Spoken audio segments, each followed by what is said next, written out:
Hello everybody, my name is Martin. This is Millionaire how to become a millionaire in 2 years. Welcome to my channel. As you hopefully have heard, Time Wonderland is in trouble. There has been votes, there has been a lot of rumors, there has been a lot of things going on lately when it comes to Time Wonderland. At some point, the market cap of Time Wonderland was over $2 billion. It's now down considerably to about 300-400 million. Still, it is quite a substantial amount of money. So I want to talk a little bit about what happened there, what we can do better in the future, what's happening to DAOs in general, and actually what I think DAOs should do that they're not getting into the same issues over and over again. So the first thing with Time Wonderland was that the treasury manager, let's say, that he was kind of a shady person called Sifu. And it is the same person who once had a cryptocurrency exchange that all of a sudden got lost, and he kind of stole $130 million. And Daniele, the founder and key person of Time Wonderland, at first apparently he didn't know that this was that person till he found out about 4 weeks ago or something. But he wanted to give him a second chance, say, well, everything's fine, don't worry about it, I know you're doing a great job, type of thing, which is kind of weird. There has been actually information on Reddit, which I saw in the video from Anastasia, which you have to watch, it's very interesting. So in Reddit there was actually information already about 4 or 5 weeks ago where a user was looking into the transactions of the Time Wonderland treasury and found out that millions and millions of dollars have been actually moved out of the treasury into whatever wallets and other projects. Very, very shady.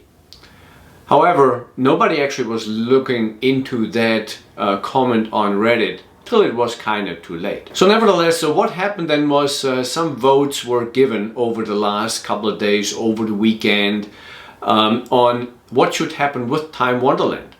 And the community actually said, we want to keep this project. Replace Sifu first of all, maybe replace the whole team, but we want to keep this project going.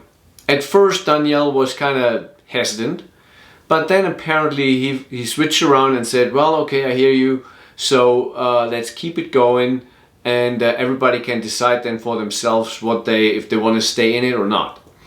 How it moves forward, we don't know. But overall, this actually shows the big issue we have with those DAOs. Many of those DAOs, they pay out like millions of percentage APY. Which of course is ludicrous. We all know this is not sustainable in the long run.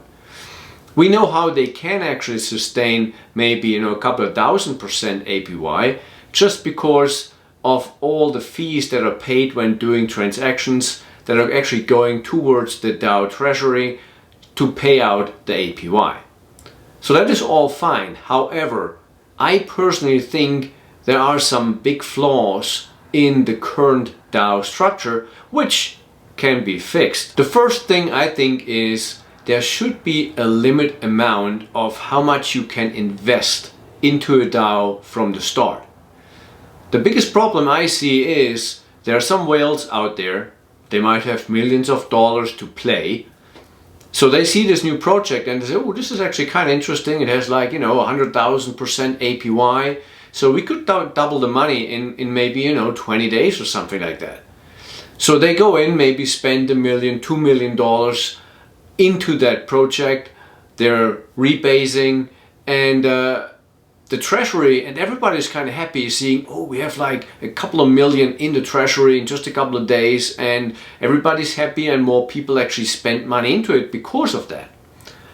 So then what happens after maybe a month or 2 months, those whales, they might have made a couple of $1 million and then they just cash out. And so this is the biggest problem of the DAOs. There is no limit of how much you can actually add into the DAO over, let's say, a month period of time. When you start the first time paying into it, that should be minimized. It should be like a maximum of, let's say, $20,000 or $50,000. There should also be some sort of a tax when you actually go into it, like what Drip Network is doing.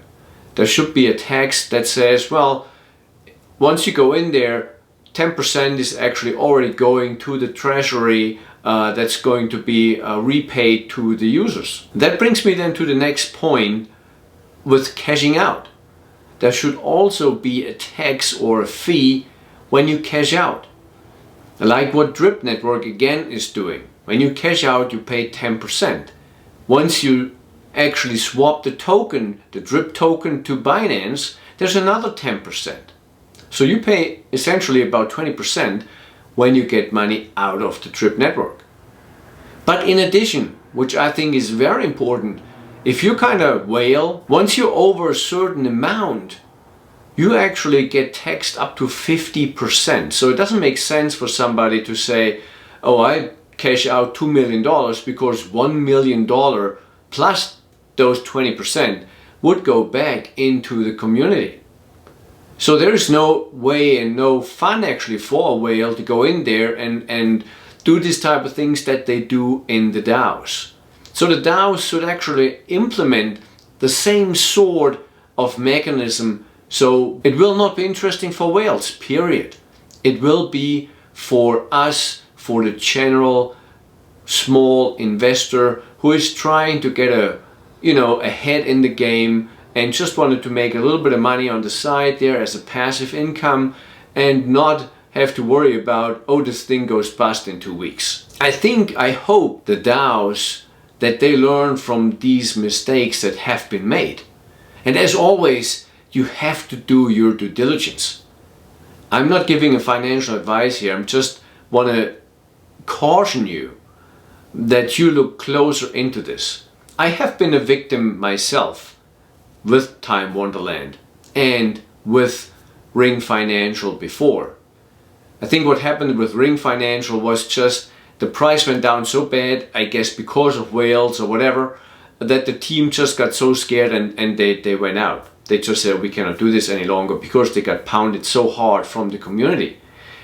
And we will see what Time Wonderland, what's happening there, if it actually is able to sustain, to move forward, to build trust again, that people say, okay, I keep my money in there, or I might have even put more money into it if they have good ideas on how to move forward. So as mentioned, I think those are the things that the DAOs need, and they should have to play around with it a little bit on what actually works. Like how much money you can pay out over a period of time. Let's say during a month, you cannot pay out more than this amount. If you do, you pay a huge amount of fees, of taxes, whatnot. And or maybe once you pay something in, that money is gone. Like with nodes. When you have nodes, you pay in, let's say 10 nodes, like Strong Block, or the Drip community, you pay something in there and that money actually is gone while it is creating you money again. I think that's kind of important for all these DAO projects. They have to change. Nevertheless, I still believe actually in them, mainly some of them that I think the teams are really great. Like the first one, OlympusDAO. They have an awesome team, they have awesome ideas. I have attached in the description below a video from Jesse, who just talked to many of the OlympusDAO founders and members of the team. And I think it's a great video to explain a little bit what their future goal is, and I think it's great. And there's also TemplarDAO, which still gives you like 1,000,000% APY, which is ludicrous. Price went down significantly over the last 4 weeks. But still, the team actually is a great team. They have great ideas, what they want to do. They want to be more like a venture capital type of company, which is great, helping other little projects to start their business. HectorDAO, I think, is also a good example of an open team that is honest, that is showing what they're doing. So I'm still okay with those, and I think it'll be okay over the long run. The other project, as you can see on my screen here, is Drip Financial or Dripcommunity. I think is great. They have all these stoppers in there that no whale can go in there and double, triple their money and get out and crash the whole thing. I think their concept is by far the best concept out there. So nevertheless, I think we'll just have to see what happens with Time Wonderland and with all the other DAOs out there, and hopefully you and we all learn from it to look deeper into it. And also, like for example, if other people or other YouTubers actually say something not in favor of these projects, whatever project it might be, there's no need to fight those people and call them out names. There's absolutely no need for it. Everybody has their free will, their freedom of speech, whatever they can say. So if somebody doesn't like those projects and says, look, I think this is wrong and that and whatnot, there's no need for other people to cut off their head. So just be, as you would want to be treated. Because I think it's important that we all have this type of discussion where the positive and the negative kind of come together so we can find a common ground, so these type of things will not happen in the future. So with that said, it's a shorter video than usual, but I think it's an important video that we all have to stay calm, look deeper into things, and just be as nice to each other as we want to be treated. With that said, I wish you a good week and talk to you soon. Bye.